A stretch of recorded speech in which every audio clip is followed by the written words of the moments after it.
الحمد لله رب العالمين، والعاقبة للمتقين، خالق السماوات والأرضين، والصلاة والسلام على أشرف الأنبياء والمرسلين، سيدنا وسندنا وطبيبنا وطبيب قلوبنا ومولانا محمد وعلى آله وأصحابه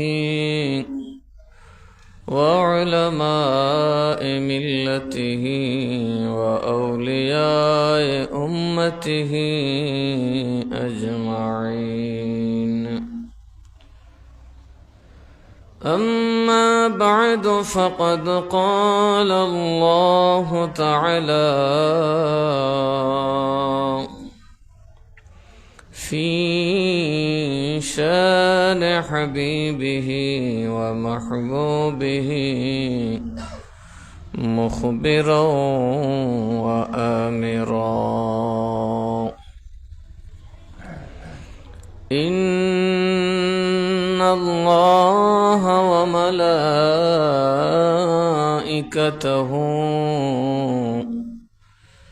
يصلون على النبي، يا أيها الذين آمنوا صلوا عليه وسلموا تسليما. اللهم صل على مولانا محمد وعلى آل سيدنا مولانا কবে জানি ডাকাশিবে এইবারি ঘর ছাড়িতে, আপন পোশাক খুলে খুলে সদা কাফন পরিতে।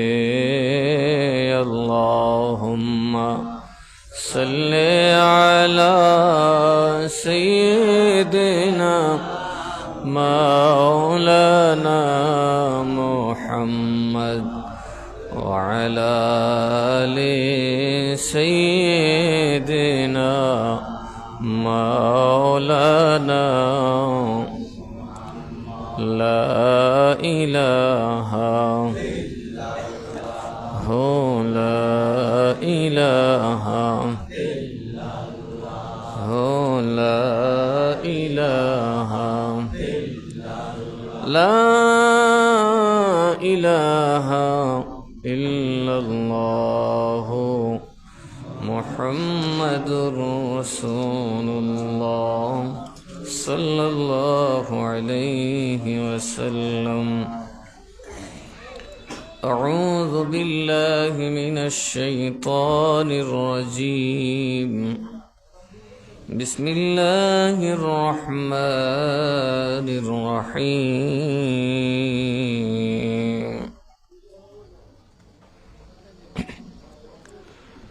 فمنهم من آمن به ومنهم من صد عنه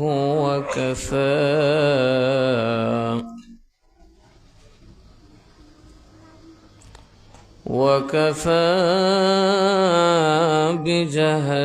بجهنم سعيرا.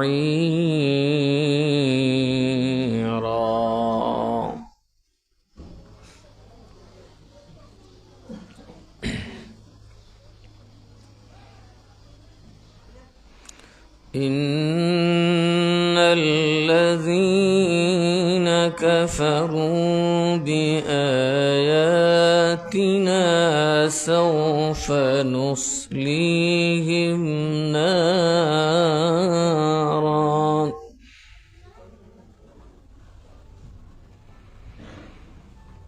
كلما نضجت جلودهم بدلناهم جلودا غيرها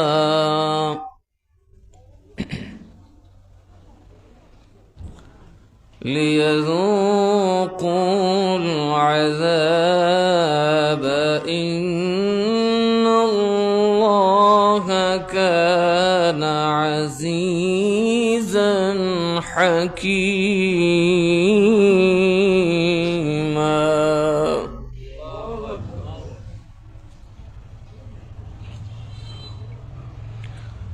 والذين آمنوا وعملوا الصالحات سندخلهم جنات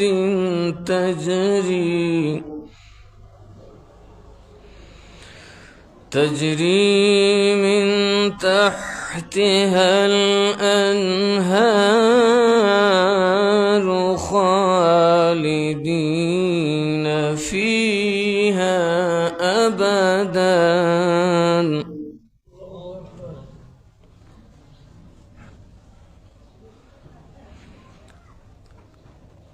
لهم فيها أزواج مطهرة وندخلهم ظلا ظليلا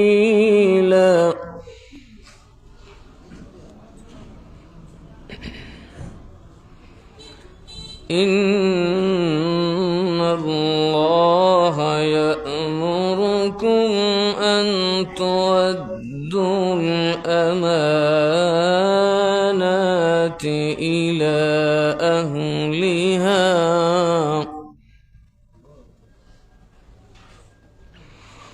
وإذا حكمتم بين الناس أن تحكموا بالعدل إن الله نعم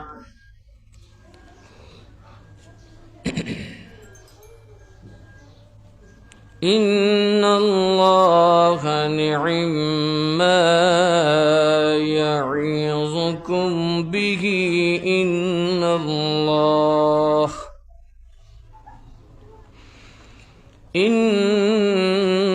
الله كان سميعا بصيرا.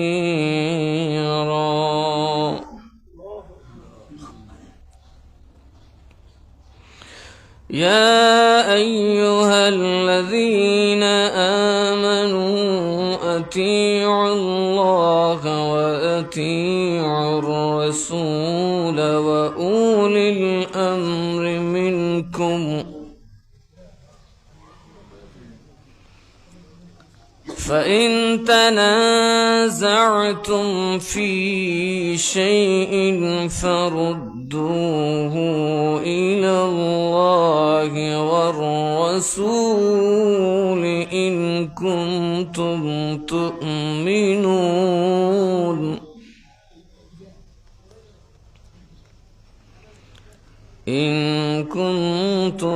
تؤمنون بالله واليوم الآخر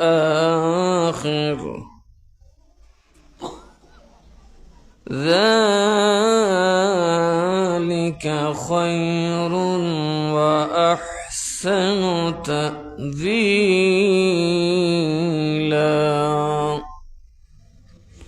صدق الله مولانا العظيم وصدق رسوله النبي الحبيب الكريم ونحن على ذلك من الشاهدين والشاكرين. ربي صل وسلم وبارك عليه. معزز محترم মুসল্লিয়ান کرام, আসসালামু আলাইকুম ওয়া রাহমাতুল্লাহি ওয়া বারাকাতুহু. আমরা আজকে আলোচনা শুনব সূরা নিসার ৮ নম্বর রুকু ৫৫ নম্বর আয়াত থেকে শুরু. আমরা গত জুমাতে আলোচনা করেছিলাম ইহুদিদের ব্যাপারে, যে তারা হিংসুক, তারা নিন্দুক, তারা মিথ্যুক. সুতরাং হিংসা, নিন্দা, মিথ্যা এটা মূলত শয়তানের স্বভাব এবং পথভ্রষ্ট কিতাবীদের স্বভাব. এখনো সেটা বাতিল পথভ্রষ্ট উম্মতে মুহাম্মদীর স্বভাবে পরিণত হয়েছে. যত বাতিল আছে তারা হিংসুক হবে. বাতিল সে যে পথভ্রষ্ট গুমরাহ জাহান্নামী, সেটা চিনার কয়েকটা আলামতের মধ্যে তার মধ্যে মিথ্যা থাকবে. সে তার বুজুর্গদের ব্যাপারে মিথ্যা কথা বলবে, মিথ্যা কাহিনী বলবে. যদি কারো মধ্যে এরকম মিথ্যা বানোয়াট আকিদা অথবা কোনো কিছু পান, তাহলে বুঝবেন সে বাতিল. সে কি? বাতিল. দ্বিতীয়ত নম্বর হচ্ছে হিংসা. যদি কারো প্রতি কারো হিংসা দেখতে পান, যে লোকটা হিংসুটে, বুঝবেন এই লোকটা বাতিল, এই লোকটা পথভ্রষ্ট গোমরাহ. কারণ তার ভিতরে ইবলিসের আচরণ ঢুকে গেছে. সার্বজনীনভাবে যিনি, সার্বিকভাবে যিনি হক হন, তার মধ্যে হিংসা থাকতে পারে না. সুতরাং যে কারোর মধ্যে যদি উম্মতে মুহাম্মদের মধ্যে হক বাতিল চিনার একটা ব্যবস্থা, মিথ্যা, হিংসা, তারপরে হলো আপনার বানোয়াটি, যে নানায় বিনয়ে কথাবার্তা বলা, যেটা না সেটাকে একটা কিছু বানিয়ে ফেলা, কাল্পনিক কিছুর ভিত্তিতে চলা, এটাও মিথ্যার, হিংসার যারা থাকে তারাই তৈরি করে. আমরা এই আহলে কিতাব যারা ছিল, তারা ধ্বংসই হয়েছে মূলত আল্লাহর নবীর প্রতি হিংসা করে এবং নিজেদের নবীদের ব্যাপারে কিছু মিথ্যা কথা বলে এবং কাল্পনিক কিছু গাল গল্প বলে মানুষজনকে নিজেদের দিকে ধরে রাখতে গিয়ে আল্লাহর নবীর বিরোধিতায় পতিত হয়েছে. এজন্য আল্লাহ তাআলা বলেন, ফামিনহুম মান আমানা বিহি ওয়া মিনহুম মান সাদ্দা আনহু. এদের থেকে কেউ আছে যারা যারা ঈমান এনেছে, আবার কেউ আছে যারা ঈমান থেকে মুখ ফিরিয়ে নিয়েছে. অর্থাৎ প্রত্যেক বাতিলের ভিতরে দেখবেন দলবদ্ধভাবে থাকে, ঠিক কিছু ভালো মানুষও থাকে, সত্যের আহ্বানে তারা সাড়া দিয়ে চলে আসে. কথা ঠিক না? যখন তারা বুঝতে পারে যে আমার হিংসাটা, আমার নিন্দাটা বা আমার মিথ্যাটা সঠিক নয়, তখন যারা ভালো মানুষ তারা তখন চলে আসে. আহলে কিতাব যারা আমাদের নবীজির আগে নিজেদেরকে ইমানদার দাবি করত, ইহুদি এবং খ্রিস্টানরা, ওরার মধ্যে একটা দল যারা কোরআন থেকে শোনার পরে ওরার বিশ্বাস হয়েছে যে না, আমাদের কথাগুলো ঠিক না, আমাদের রাহবার, আমাদের নেতারা মুহাম্মদ সাল্লাল্লাহু আলাইহি সাল্লামের ব্যাপারে যা বলছেন সেটা আসলে ঠিক না, উনি আল্লাহর নবী, এতে কোনো সন্দেহ নাই. একদল ওনার উপর ঈমান আনলেন, আরেক দল বললেন না, আমরা ঈমান আনবো না. এদের কত যুক্তি, বহু যুক্তি এদের আছে যে তার পেছনে আমরা ঈমান আনতে পারি না. ওয়া কাফা বিজাহান্নামা সাঈরা. তাদের জন্য দুজখের প্রজ্বলিত আগুনই যথেষ্ট. যারা গোমরাহ হয়ে গেছে, ঈমান থেকে মুখ ফিরিয়ে নিছে, আল্লাহর হাবিব থেকে মুখ ফিরিয়ে নিছে, তাদের জন্য আল্লাহ বলেন জাহান্নামের জ্বলন্ত অগ্নি শাস্তি হিসেবে যথেষ্ট. কারণ আল্লাহ আগুনের কথা বলার কারণ হলো, পানিতে মারা গেলেও তার অস্তিত্ব ঠিক থাকে, চেহারা সুরত ঠিক থাকে, স্বাভাবিক মরার মতোই অনেকটা দেখা যায়. কিন্তু আগুনে যদি কেউ মরে, লাকড়ির মতো হয়ে যায়, মানুষ না কাঠের টুকরা এটাও বোঝা যায় না. আল্লাহ তাআলা বলেন, আমি আগুনে পোড়ানোর অর্থ হলো তোমাদের অস্তিত্বটা মানুষের আকৃতিতে আর রাখবো না, আমি লাকড়ি কুটা নয়তো অন্য কোনো জানোয়ারের আকৃতি বানিয়ে ফেলব, জ্বলতে জ্বলতে তোমাদের চেহারা, তোমাদের দেহের এমন অবস্থা হবে। তো এই জন্য আল্লাহ বলেন, যারা অস্বীকারী কাফের মুশরিক তাদের জন্য প্রজ্বলিত আগুনই যথেষ্ট।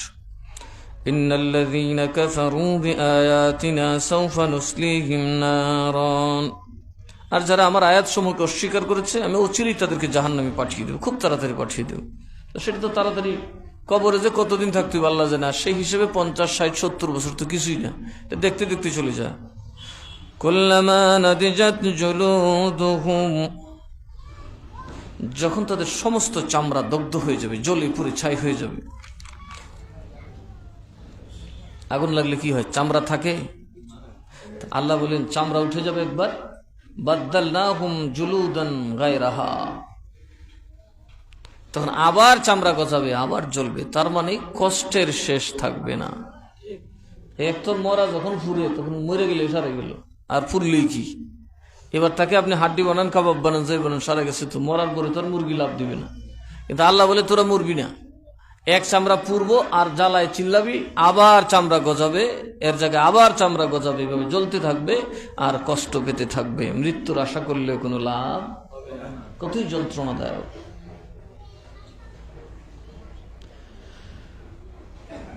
লিয়াযুকুল আযাব, যাতে তারা শাস্তির মর্ম বুঝতে পারে, শাস্তির চূড়ান্ত সাজাটা তারা পায়। ইন্নাল্লাহা কানা আজিজান হাকীমা, নিশ্চয় মহান আল্লাহ তাআলা অতি পরাক্রমশালী, মহাপরাক্রমশালী, মহাপ্রজ্ঞাময়। তার জ্ঞানের সাথে, তার ক্ষমতার সাথে মানুষ কল্পনাও করতে পারে না। والذين آمنوا وعملوا الصالحات سندخلهم جنات, আর যারা ঈমান এনেছে এবং নেক আমল করেছে, কি করেছে? সৎকর্ম করেছে। সৎকর্ম, যারা ঈমান আনার পরে কি করেছে? সৎকর্ম করেছে। নাকি কুকর্ম লাগাইছে আল্লাহ? কুকর্ম কি? মিথ্যা বলা, ব্যভিচার করা, মদ্যপান করা, তারপরে খুন, হত্যা, রাহাজানি করা, লুটপাট করা, হারামকে বর্জন না করা, মানুষের উপর তহমত দেওয়া, এগুলা হচ্ছে আমাদের অন্যায়। সমাজের বিচারে যায় অবিচার করা, ঘুষ খাওয়া, সুদ খাওয়া, অর্থাৎ হারাম কাজের দিকে নিজেকে লিপ্ত করার নাম হচ্ছে অপকর্ম, যেটা অবৈধ। আর বৈধ হলো যারা নামাজ পড়বে, রোজা রাখবে, সামর্থ্য হলে হজ করবে, যাকাত দেবে, তারপরে জিকির আজকার, যত নেক কাজ আছে সকল কাজেই তারা পারদর্শী হবে। আল্লাহ বলেন তাদের জন্য হচ্ছে সানুদখিলুহুম জান্নাত, আমি তাদেরকে খুব তাড়াতাড়ি জান্নাতে ঢুকাই দেব। কোথায় ঢুকাই দেব? জান্নাতে। জান্নাতে যারা ঈমানও আনবে, সাথে কি করবে? নেক আমলও করবে, সৎকর্ম করবে। আল্লাহ তাদের ব্যাপারে ওয়াদা দিয়েছেন, আমি খুব অনতিবিলম্বে তাদেরকে সুসজ্জিত বাগান, সুসজ্জিত বাড়ি, আমার জান্নাতে প্রবেশ করায় দেব।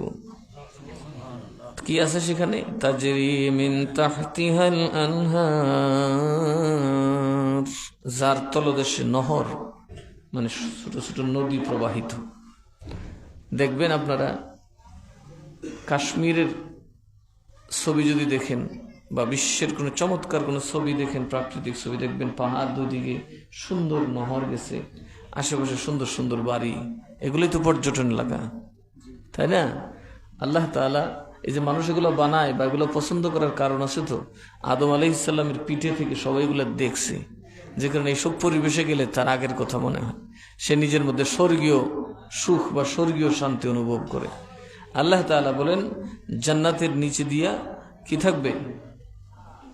তাহলে বোঝা যায় জান্নাতের বাসস্থানগুলো একটু উঁচু হবে, আর তার নিচে দিয়া, ঢালু দিয়া নহর যাবে, দুধের নহর থাকবে, মধুর নহর থাকবে, পানির নালা থাকবে, ময়লা হবে না, ঝয়লা হবে না, কিচ্ছু হবে না।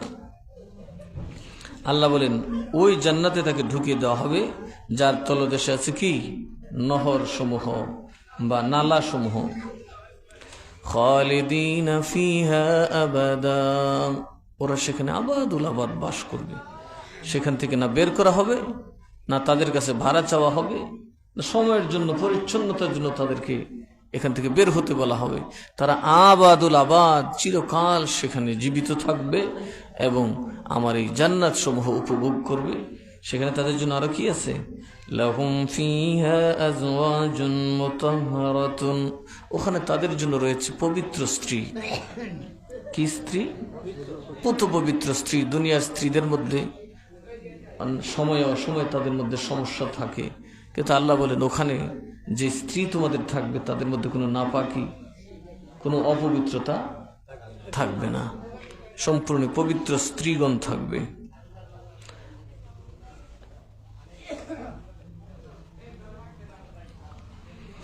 وَنُدْخِلُهُمْ ظِلًّا ظَلِيلًا, আর ওখানে প্রবেশ করবে যেখানে শুধু ছায়া আর ছায়া হবে, আল্লাহর রহমতের ছায়া থাকবে। সুবহানাল্লাহ। মানুষকে রোদ্রে বসতে বা পছন্দ করে না, ছায়ায় বসতে পছন্দ করে। আল্লাহ তাআলা সেখানে এমন চমৎকার এক ছায়া, বৃক্ষ ছায়া দিয়ে রাখবেন, যেগুলোর নিচে বসলে, আরাম করলে, আড্ডা মারলে মানুষের সবচেয়ে ভালো লাগে। সেখানে সেই ছায়ার ব্যবস্থা আল্লাহ তাআলা করবেন। দেখবেন একটু হেঁটে, একটু ঘুরে ফিরে একটা গাছের ছায়ায় যদি বসা যায় তাহলে অনেক আনন্দ পাওয়া যায়। কথা ঠিক না বেঠিক?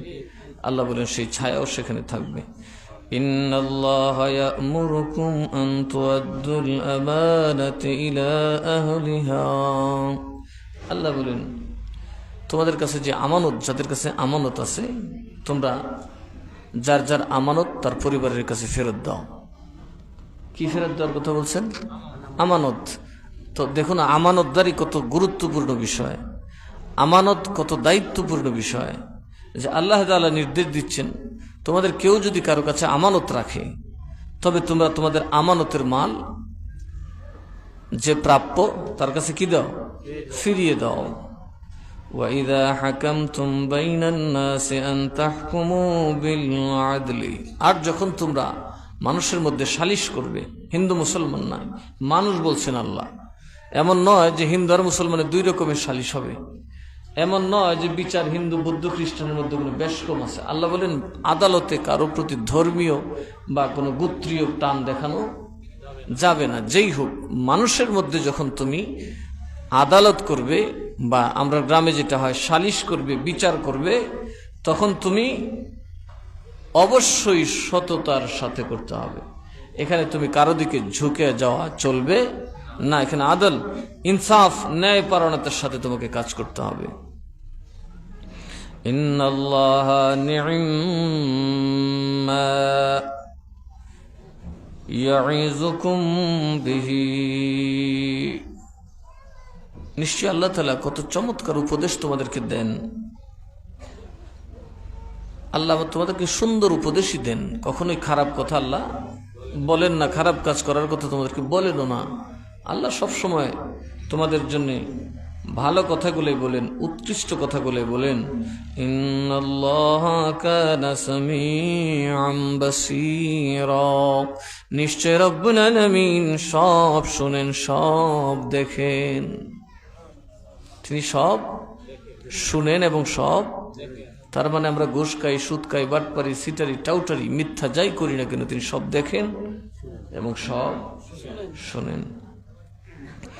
ইয়া আইয়ুহাল্লাযীনা আমানু আতিউল্লাহা ওয়া আতিউর রাসূল ওয়া উলিল আমরি মিনকুম, হে ঈমানদারেরা, আমিনু, তোমরা ঈমান আনয়ন করো। কি আনো? ঈমান আনো। আতিউল্লাহ, আল্লাহর আনুগত্য করো। আমি আল্লাহ যেমনি বলি তেমনি করো, আমি যেমনি নিষেধ করি তেমনি তোমরা বারণ থাকো। ওয়া আতিউর রাসূল, আমার রসুল যেমনি চলে তেমনি চলো, আমার রসুলের বাইরে যেও না। তোমরা আমি আল্লাহর আনুগত্য করো। আমি আল্লাহ কোরআনে যেমনি তোমাদেরকে চলার কথা, বলার কথা বলেছি তেমনি চলো বলো। তেমনি সমাজে চালচলন গঠন করো, নিজের চরিত্র গঠন করো যেমনি আমার নবী চলেছেন এবং বলেছেন, ওয়া উলিল আমরি মিনকুম, তোমাদের মধ্যে যারা উলিল আমর, কয় শ্রেণীকে মানতে বলছেন আল্লাহ? আতিউল্লাহ, আল্লাহর ইতাআত করতে বলছেন, যে তোমরা আল্লাহর আনুগত্য করো, আল্লাহর নির্দেশ মান্য করো, বাস এতটুকুই না, আরো আছে। ওয়া আতিউর রাসূলা, রাসূলেরও আনুগত্য করো। তার মানে তোমরা ফরজও পড়ো, সুন্নতও পড়ো, নাকি শুধু ফরজ করে দৌড়? আমাদের মধ্যে তো একদল আছে শুধু ফরজ হইলেই চলে, শুধু আল্লাহ যা বলছে আহলে কোরআন। আবার আরেক দল আছে আহলে হাদিস, শুধু হাদিস। আল্লাহকে একটার কথা বলছেন, আল্লাহ বলেন আতিউল্লাহ ও আতিউর রাসূলা, ঈমান আনার পরে তোমার কাজ হবে আল্লাহর আনুগত্য করা, রসুলের আনুগত্য করা। এখানে কি শেষ? বলে না, ওয়া উলিল আমরি মিনকুম, তোমাদের মধ্যে যারা উলিল আমর, তোমাদেরকে যারা দিক নির্দেশনা দেওয়ার যোগ্যতা রাখেন, তোমাদের মধ্যে যারা কোরআন এবং সুন্নাহর চলনে বলনে সর্ব উৎকৃষ্ট মানুষ, তাদের কথাও তোমরা মানো। এখানে প্রাথমিক কথা হলো তোমরা খোলাফায়ে রাশেদার কথা মানো। তোমাদের মধ্যকার যারা ন্যায়পরায়ণ শাসক, তোমরা তাদের কি করো? আনুগত্য করো। কারণ ন্যায়পরায়ণ শাসকের আনুগত্য করাটাও শান্তির একটা বড় কারণ। অযথা একজন নির্দোষ শাসকের বিরুদ্ধে আন্দোলন করার কোনো অনুমতি আল্লাহ তাআলা দেন নাই। যদি শাসক ইনসাফ কায়েম করে ন্যায়পরায়ণতার সাথে প্রতিষ্ঠিত থাকে, তবে তার আইন, তার ফরমানও তুমি মানবে, যদি সেটা কোরআন সুন্নাহর বিরোধী না হয়। সাথে সাথে এটার আরো তাফসীর হলো যে এখন তো শাসক বলতে সব ইসলামের বাইরে চলে গেছে, যার যার নিজস্ব সংবিধানে চলে, কেউ কোরআনের কথা বলে না। আছে প্রত্যেক রাষ্ট্রেই মুসলিম সংখ্যাগরিষ্ঠ হলেও সেখানে কোরআন সুন্নাহর কোনো আইন বা ওই আদর্শ এখন সরকার দ্বারা প্রতিষ্ঠিত নয়। বিধায় যাদের দ্বারা কোরআন সুন্নাহর আইন প্রতিষ্ঠিত হয় তাদের আনুগত্য করতে হবে। তো এখানে আল্লাহ এবং রসুল, তারপর আল্লাহ বলতেছেন। তো এই তাফসীরগুলোতে লেখা আছে, এর মধ্যে ওই ব্যক্তিগুলা যাদেরকে দেখলে যারা কোরআন এবং সুন্নাহর সর্বাধিক আমল করে, পাবন্দি করে, যারা কোরআন সুন্নাহর সর্বোচ্চ ইতাআত করে, আল্লাহ এবং রসুলের আনুগত্য করে, ওই সমস্ত ব্যক্তিবর্গের আনুগত্য তোমাদের উপর ফরজ। এখানে আরেকটা তাফসীর হলো যে যদি তুমি যা জানো না, তুমি একজন আলেমের আনুগত্য করা তোমার জন্য ফরজ। যেমন আমরা তো কোরআন হাদিস আপনারা জানেন, সেক্ষেত্রে একজন জাননেওয়ালা, একজন সমজদার, আল্লাহর কোরআন মাননেওয়ালার হুকুম মানা আপনাদের জন্য ফরজ। আর ওইটাই কি আমরা মূলত ফার্সি ভাষায় পীর বলি। কি বলি? তো পীরেরা যদি মূর্খ হয় তাহলে তাদেরকে মানার কথা আল্লাহ কোরআনে বলছেন? পীরের মধ্যে যদি কোরআন সুন্নাহর আমল না থাকে, আল্লাহ এবং রসুলের আনুগত্য না থাকে, তো তারে মানার কথা আল্লাহ বলছে? এখন আপনি পীর ধরবেন, গাঁজা খাই বেটারে, বরং আল্লাহ বলছেন গাঁজা খাওয়া হারাম, গোশ খাওয়া হারাম, সুদ খাওয়া হারাম। এখন আপনি সেদিকে নেই, আপনি চলে গেছেন আরেক দিকে। তো অবশ্যই আমাদেরকে কোরআন সুন্নাহর দিকে খেয়াল রাখতে হবে। কোরআন সুন্নাহ যারা বুঝে এবং মানে, যার মধ্যে আল্লাহ এবং রসুলের আনুগত্য আছে, আকীদা সহি আছে, ওই রকম বুজুর্গ বান্দাদেরকে মানা সাধারণ মানুষের জন্য ফরজ। কারণ আল্লাহ বলছেন আতিউল্লাহ ওয়া আতিউর রাসূল, আল্লাহকে মানাও ফরজ, আল্লাহর আনুগত্য করা যেমন ফরজ, নবীর আনুগত্য করা ফরজ। আর ওই উলিল আমর যারা, তারা কারা? আল্লাহ এবং রসুলের আনুগত্যের নির্দেশ বা প্রকাশ বা বিকাশ আপনাদের মধ্যে ঘটাবেন যারা। তৃতীয় শ্রেণীটার কাজ হলো যারা আল্লাহ এবং রসুলের আনুগত্যের জন্য আপনাদের থেকে বায়াত নেবে, আনুগত্যের শপথ নিবে, আপনাদেরকে আনুগত্যের পথে চলার জন্য তাদের জীবনের সর্বস্ব ব্যয় করবে। কথা ঠিক না ঠিক? যেমন সৈয়দ মিরান শাহ তাতারী রহমতুল্লাহ আলাইহি, ওনার বাড়ি তাতারে, দুনিয়া ঘুরে আমাদের আনুগত্যের জন্য উনি এতটাই চেষ্টা করছেন যে শেষ পর্যন্ত এখানেই তাকে ইন্তেকাল করতে হয়েছে। অর্থাৎ আমরণ তিনি আমাদেরকে শুদ্ধ করার জন্য, আল্লাহ এবং তার রসুলের রাস্তায় রাখার জন্য চেষ্টা করতে করতে উনি ওনার দুনিয়ার সকল সম্পর্ক ছিন্ন করে দ্বীনি সম্পর্কের কারণে উনি এখানে ইন্তেকাল করেছেন। এরকম যে সমস্ত আউলিয়া কেরাম আছেন তাদের আনুগত্য করা কি আমাদের জন্য ফরজ। হযরত বড় পীর গৌসুল আজম আব্দুল কাদের জিলানীর আনুগত্য করা কি? যারা বলে পীর পূজা তীর পূজা, পীর হইল কই? পীর কাকে বলে? পীর হতে গেলে রসুলের পাক থেকে সিলসিলা লাগে। তিনি যে নিখুঁতভাবে লা ইলাহা ইল্লাল্লাহর ধারক, মুহাম্মদুর রাসূলুল্লাহ সাল্লাল্লাহু আলাইহি ওয়াসাল্লামের ধারক, এটার জন্য একটা সিলসিলা লাগে। সিলসিলা মানে কি? জিনজির। জিনজির কি? একটা কড়ার সাথে আরেকটা কড়া লাগানো, লাস্ট মাথায় ঝাঁকুনি দিলে শুরুর মাথায় লাগবে। আপনি এমন একজন পীরের হাতে হাত দেবেন যার হাত, যার তালিম, যার তরবিয়ত নিষ্কণ্টকভাবে, নির্ভুলভাবে, নিখুঁতভাবে আল্লাহর রসুল থেকে তার পর্যন্ত তালিম পৌঁছেছে। আপনি যখন তার কাছে বায়াত হবেন, এই শপথ নেবেন। বায়াত মানে কি? শপথ নেওয়া। বায়াত মানে অঙ্গীকার করা যে আমি আল্লাহ এবং রসুলের পথে চলবো। কার আনুগত্য করব? আল্লাহ এবং রসুলের আনুগত্য করব। যার হাতে ধরবে তাকে দেখবেন সে আল্লাহ এবং রসুলের আনুগত্য করে কিনা। পীরের নির্দিষ্ট নিজস্ব কোনো এখতিয়ার, এই যে পীর বলবেন নামাজ 3 অক্টোবর, হবে না। পীর বলবেন নামাজ 6 অক্টোবর, তাও হবে না। সম্পূর্ণ কোরআন এবং সুন্নাতে যা আছে ওইটাকে আপনার সামনে উপস্থাপন করার ব্যক্তির নাম হচ্ছে উলুল আমর। আর অধিকাংশ তাফসিরে লেখছেন এরা হচ্ছে তরিকতের শায়েখ। এরা কারা? তরিকতের শেখগণ। একদম উঁচু তফসিরে রুহুল বায়ান, রুহুল মানি, তফসিরে কবির, এগুলো খুলে দেখবেন যে সব কটা তফসিরে লেখা আছে এরা হচ্ছে হয়তো ন্যায়পরায়ণ শাসক, ধর্মপ্রাণ শাসক। আর এরপরের তফসির হলো, সর্বোচ্চ তফসির হলো তরিকতের শেখ, যারা অত্যন্ত আদিল, অত্যন্ত ন্যায়পরায়ণ এবং তাদের চরিত্র এতটাই নিখুঁত। আপনারা বরবিশ সাহেবের জীবনী শোনেন না? কি বলেন? সৈয়দ মিরান শাহ তাতারের জীবনী শুনেন না? যিনি 12 বছর রোজা রাখছেন, এই 12 বছর রোজার মধ্যে একটা রোজা ওনার ভাঙেন নাই। দেখি চারটিখানি কথা। আমাদের ইমান আর ওনাদের ইমান, আমাদের এতাআত আর ওনাদের এতাআত কোন জায়গায়? উনি 12 বছর যৌবনকালে রোজা রাখছেন, যৌবনের রোজা একটাও নষ্ট হয়নি। 84 বছর বয়স হয়েছে, উনি বলেন আমার জীবনে 1 ওয়াক্ত নামাজ কাজা হয় নাই। আল্লাহ বলেন ওই ব্যক্তিগুলোকে তোমরা অনুকরণ করো। এর বহু দলিল, বহু আদিল্লা কোরআন এবং হাদিসে মওজুদ যে উলুল আমর অর্থাৎ জাইনুল আবিদিন থেকে নিয়ে যারা বিশুদ্ধ আত্মার মানুষ, বিশুদ্ধ চরিত্রের উম্মতি মুহাম্মদী, তাদেরকে মানা অশুদ্ধ চরিত্রের মুমিনের জন্য ফরজ। আমরা যারা অভ্যস্ত ভুল, পাপ করা বা অন্যায় করা, উল্টাপাল্টা পথে যাওয়া, নিজেকে ব্রেক করতে পারি না, বুঝিও না কোন সময় গুনাহ করি, আমাদের জন্য যারা গুনাহ থেকে বিরত থাকে, আল্লাহর পথে থাকে, তাদেরকে মানা কি কোরআনে আছে না নাই? এখন যারা বলতেছে এগুলো তো নাই, তো এরা তাহলে কোরআনের অর্ধেক মানলো, অর্ধেক মানলো না। এই জন্য আমরা রসুলকে পাবো কোথায়? রসুলকে দেখবো কোথায়?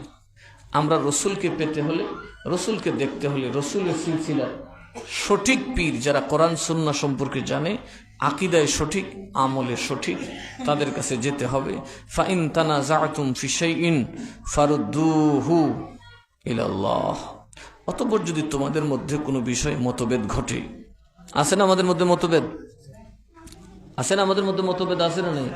কেউ বলে কিয়াম জায়েজ, কেউ বলে বেদাত, কথা বলে না? কেউ বলে হাজির নাজির, কেউ বলে শিরক, কেউ বলে গায়েব জানে, কেউ বলে শিরক।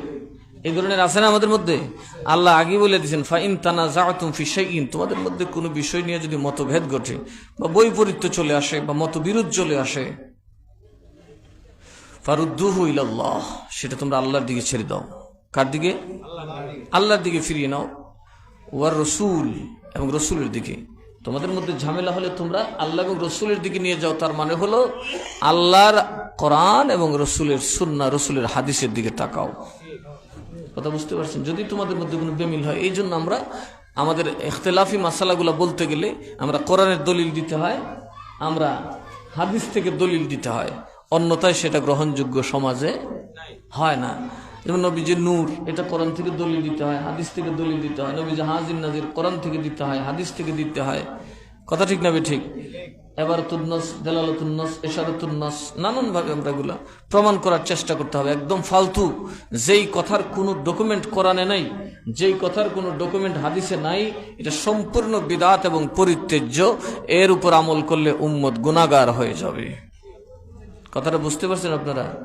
আমাদের মধ্যে কোনো ইখতিলাফ থাকলে আপনারা দেখবেন কোরআন সুন্নাহর দলিল কার মজবুত, তিনি কোরআন দিয়ে বুঝাচ্ছেন কিনা, তিনি হাদিস দিয়ে বুঝাচ্ছেন কিনা। যদি কোরআন এবং হাদিস দিয়ে তিনি বুঝাতে পারেন, তাহলে আপনি বুঝবেন যেদিকে কোরআন এবং সুন্নাহ আমরা সেদিকেই। এই জন্য উম্মতে মুহাম্মদের মধ্যে একটা প্রথা আছে, বাহাস আছে না নাই? বাহাস আছে আমাদের মধ্যে, বাহাস মুবাহাসা হয়। এটা অত্যন্ত নেয়ামত, অত্যন্ত কাজের কাজ। আমাদের মধ্যে যদি বাহাসগুলো চলমান থাকে, তাহলে অবশ্যই সঠিক ইসলামটাও থাকবে। কিন্তু যখন কেউ বলবে নো বাহাস, নো সমাধান, নো আলোচনা, নো তর্ক বিতর্ক, আমি যা বলছি তাই রাইট, বুঝবেন সে বাতিল। সে কি বাতিল? কারণ আল্লাহ বলছেন তোমাদের মধ্যে তানাজু হবে, মতবিরোধ হবে, তোমাদের মধ্যে হবে, ইমানদারের মধ্যেই হয়ে যাবে। কোনো বিষয় নিয়ে যদি তোমাদের মধ্যে মতবিরোধ হয়, আমার কালামুল্লাহ আছে, রসুলের হাদিস আছে। কথা ঠিক না ঠিক?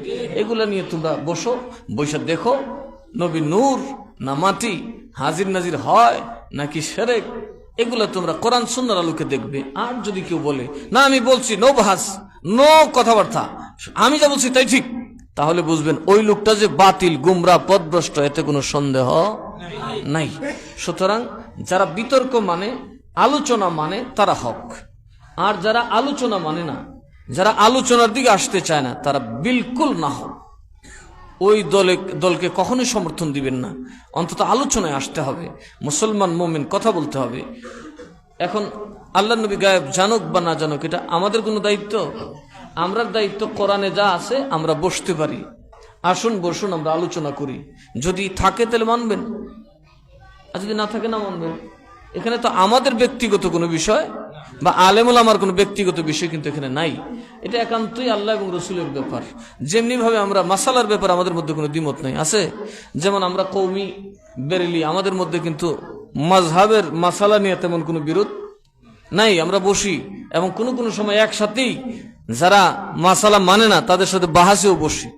তো যখন রসুলের ব্যাপার আসে, তখন আমাদের মধ্যে কিছু খুটখাট, আমাদের মধ্যে কিছু ধাক্কাধাক্কি শুরু হয়। আমাদের উচিত হচ্ছে আমরা সব বিষয়ে আমরা কোরআন এবং সুন্নাহর বিষয়টা মেনে নেব। আল্লাহ তাআলার স্পষ্টত কথা যে তোমরা বিতর্কে পড়ে গেলে, তোমাদের মধ্যে ঝামেলা হলে আমার কিতাবুল্লাহ আছে, রসুলের সুন্নাহ আছে, ওগুলা নিয়ে বসো, বিতর্ক করো। নিজেরা না পারলে বড় আলেম আনো, যুগ শ্রেষ্ঠ আলেম আনো, তোমরা বসো। এবং আমি দেখছি বসার পরে একটা সমাধান সত্যি চলে আসে। আসে কি আসে না? আসে, কিন্তু শেষ পর্যন্ত একটা সমাধান আসে। দুই দল যদি এক জায়গায় হয়, বিশেষ করে ওলামায়ে দেওবন্দ এবং ওলামায়ে বেরেলি, আলা হযরতের গ্রুপ যদি এক জায়গায় হয়ে বসে নিজেদের ভুলগুলা যদি সমাধান করে, সমাধান সম্ভব। যেহেতু মাযহাব এবং মাসালার দিক থেকে আমাদের মধ্যে কোনো বৈপরীত্য আপাতত লক্ষ্য করা যায় না। কিন্তু আফসোস হলো সমাজে আলেমও নাই, কেউ বসতে রাজি না। গালাগালি, লাফালাফি, জাফাজাফি করে বাস মানুষের মধ্যে একটা দ্বন্দ্ব লাগাই দিল। যদি আমরা বসতে পারতাম, অচিরেই এই সমস্যার সমাধান হতো। আমরা আশা করব আমাদের মুসলমানদের যে কোনো সমস্যা আমরা কোরআন এবং রসুলের হাদিসের উপর, রসুলের সুন্নাহর ভিত্তিতে ইনশাআল্লাহ সমাধান করব, যেটার উপর আহলে সুন্নাত ওয়াল জামাত বিশ্বাস করে। আলা হযরত কেন কি গালি দেন, কিন্তু আমি আলা হযরতের যত তাসনিফাত পড়েছি, ওলামায়ে দেওবন্দের তারাও বলছেন সেজদা করা হারাম, পীরকে সেজদা করা, মাজারে সেজদা করা কি হারাম।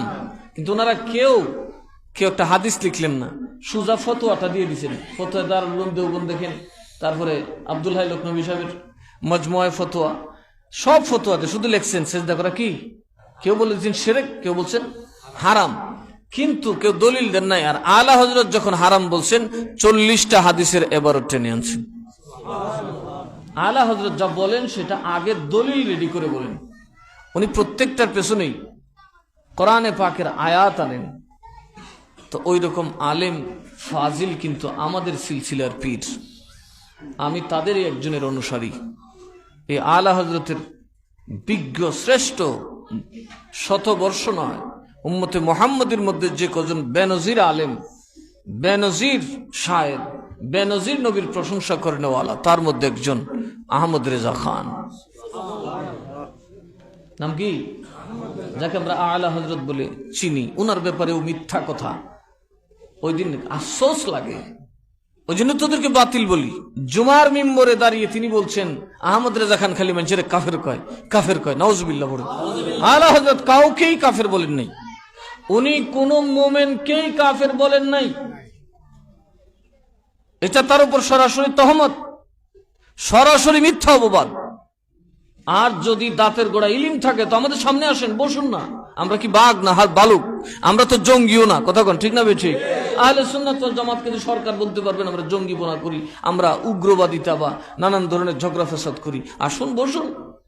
আলা হযরতের ব্যাপারে অপবাদ দেওয়ার আগে বসুন। কোন বিষয় নিয়ে বলবেন? আপনি বলবেন আল্লাহর নবীকে নামাজে খেয়াল করা গরু গাদার খেয়াল থেকে খারাপ, আর আপনি কি বলেন? আপনারা ইমানদার বলবেন তাকে? যে ব্যক্তি বলবে নামাজে নবীর খেয়াল থেকে জেনার খেয়াল ভালো, নিজের স্ত্রীর সাথে শারীরিক সম্পর্কের খেয়াল ভালো, গরু গাদার খেয়াল ভালো, নবীর খেয়াল তার চেয়ে তো খারাপ, বলেন আপনারা তাকে ইমানদার বলবেন? তো আহমদ রেজা খান বলবে কি করে? আহমদ রেজা খান তো কাউকে কাফের বলে নাই, পাবলিক কাফের বলে। আপনি কি কাউকে বলবেন?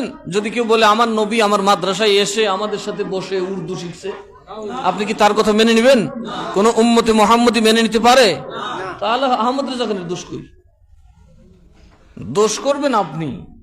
আপনি পেশাব করে পানি নিবেন না। আমি হুজুর বললাম ভাই তোমার শরীরটা না পাক, মসজিদে যাইও না, আপনি আমার লাঠি লিয়ে দৌড়ান 10 জনে মিললে। হ্যাঁ কইলা কি তুমি? আমার মুত না ফাঁকনি। এখন কোন দোষকার? এই যে আমি মৌলবীরে 10 জনের দৌড়ানি শুরু করলেন, কি 10 জন ঠিক না আমি মৌলবী ঠিক? কারণ তুমি পেশাব করে পানি লইছো না, এটা আমি দেখছি। তোমার আকীদা খারাপ, তুমি রসুলের সামনে গোস্তাখি করছো। কেউ যদি এই কথা বলে যে রসুলের যেমন ইলিম আছে এরকম ইলিম সাইর ভাইয়া জানোয়ারের আছে, বলেন আপনারা তাকে ইমানদার বলবেন? আহমদ রেজা খান তাদেরকে পাকড়াও করেছেন, আহমদ রেজা খান তাদের বিরুদ্ধে বলেছেন, তুমি বলছো কি গোস্তাখ, বেয়াদব তুমি। এটা তো আহমদ রেজা খান বলে না, এটা তো কোরআন বলেছে। যারা নবীর উপর বেয়াদবি করে তারা কি যত বড় আলিমে হোক তারা লানত প্রাপ্ত, তারা জাহান্নামী, তারা বেঈমান।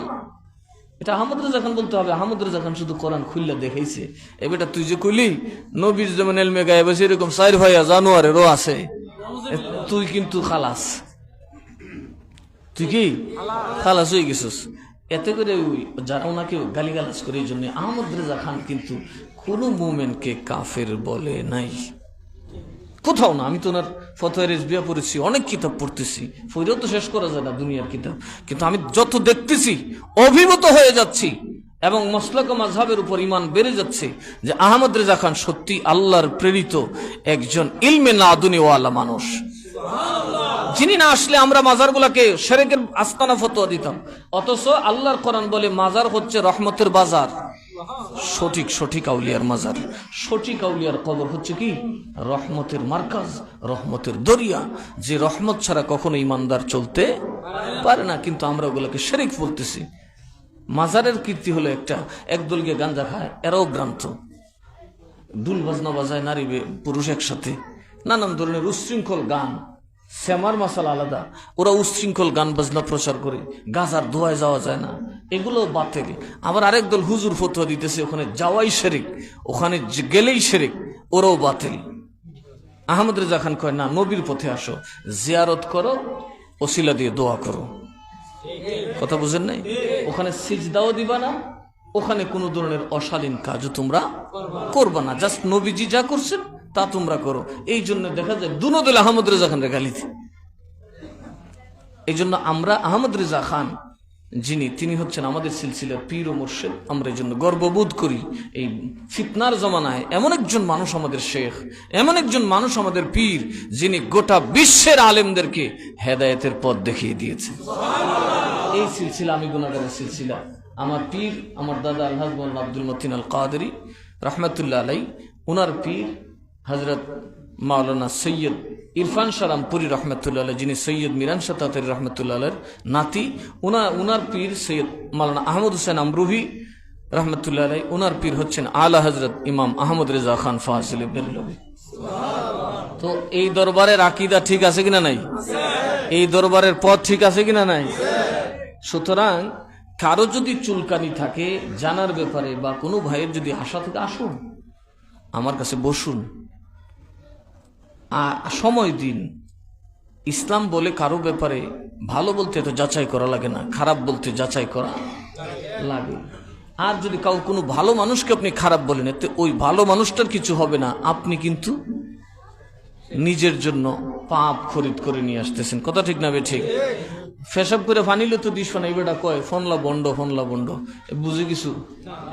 তো আলহামদুলিল্লাহ, এই যুগের, এই শতবর্ষের সর্বশ্রেষ্ঠ যে সিলসিলা, যিনি হক এবং বাতিলকে একদম দিনের আলোতে পরিষ্কার করে দিয়েছেন, সেই আহমদ রেজা খান আমাদের পীর ও মুর্শিদ।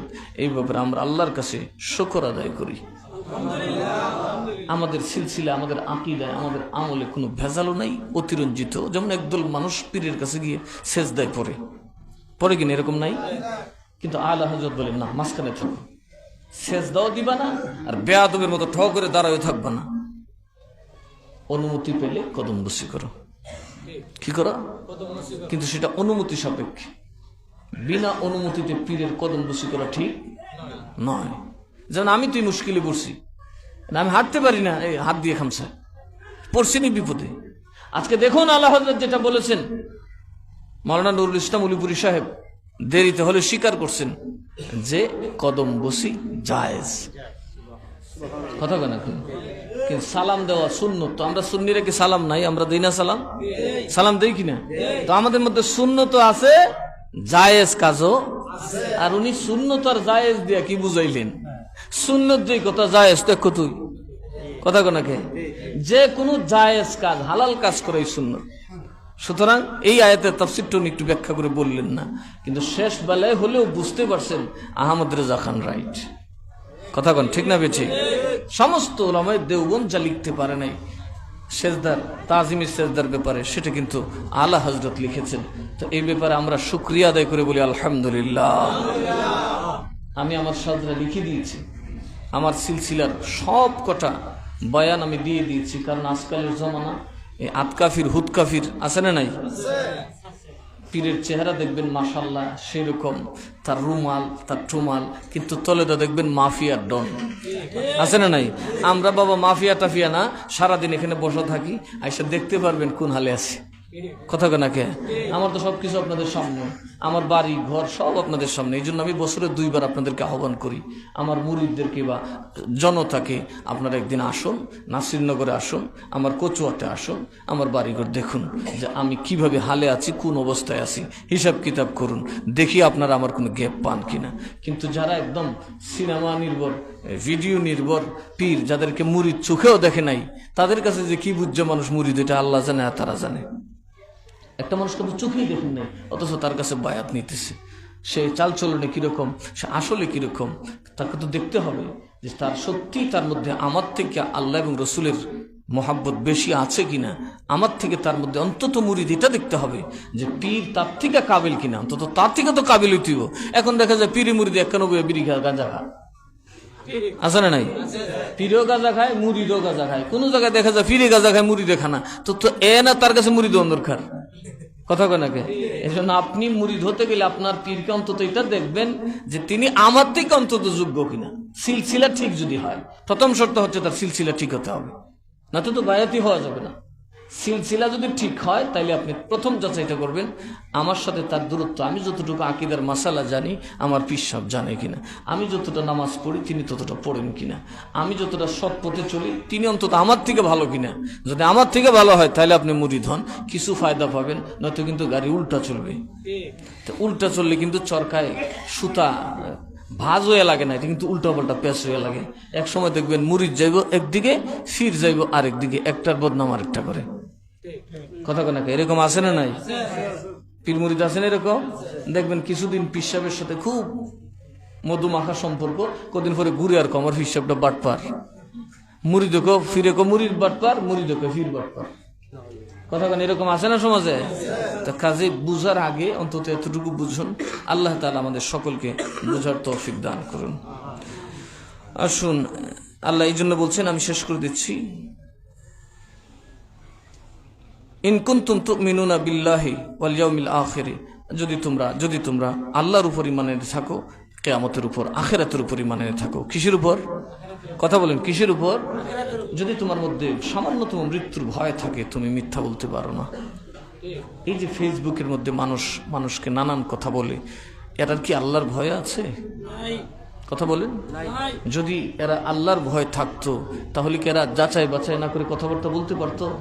যে যারে মনে হয় তারে মনে এরা বিদ্বেষে ভুগতেছে, হিংসায় ভুগতেছে। তো যারা বিদ্বেষ আর হিংসায় ভুগে, তাদেরকে নিয়ে সময় কাটানোর সময় আমাদের নাই। তারা তাদের মতো করে চলুক। আল্লাহ বলেন, যালিকা খায়রুন ওয়া আহসানু তা'ওয়িলা। যারা ফিতনায় পড়লে, ওয়াহাবি সুন্নি দ্বন্দ্ব লাগলে কোরআন সুন্নাহর সমাধান খুঁজে, তারা সহজে পথভ্রষ্ট হবে না। এদেরকে পথভ্রষ্ট বাতিল বলা যাবে না।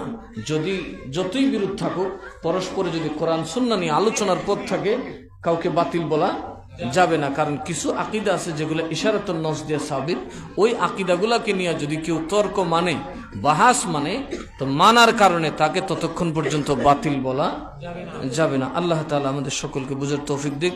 আর আমরা, আল্লাহ বলছেন যে এটাই হচ্ছে অত্যন্ত উত্তম পথ, উত্তম সিস্টেম, যে তোমরা কোরআন এবং সুন্নাহকে মানবে, কোরআন হাদিসের সামনে নিজেকে ঝুঁকাবে। যদি তোমাদের আল্লাহর উপর ঈমান থাকে, আখিরাতের উপর ঈমান থাকে, অন্যথায় তোমাদের বোঝ। আসুন নবীকে সালাম দে, ইয়া নবী সালাম,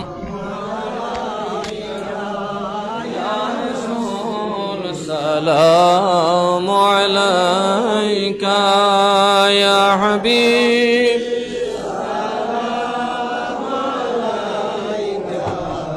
صلوات الله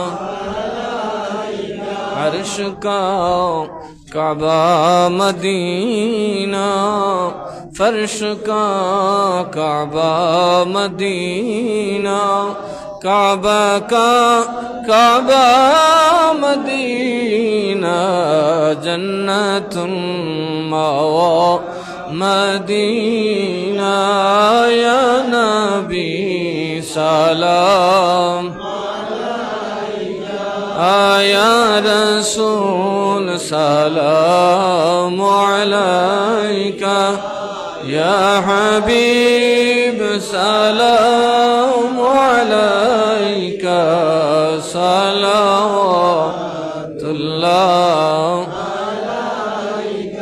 সবাই কাতার সোজা করে সুন্নত আদায় করে।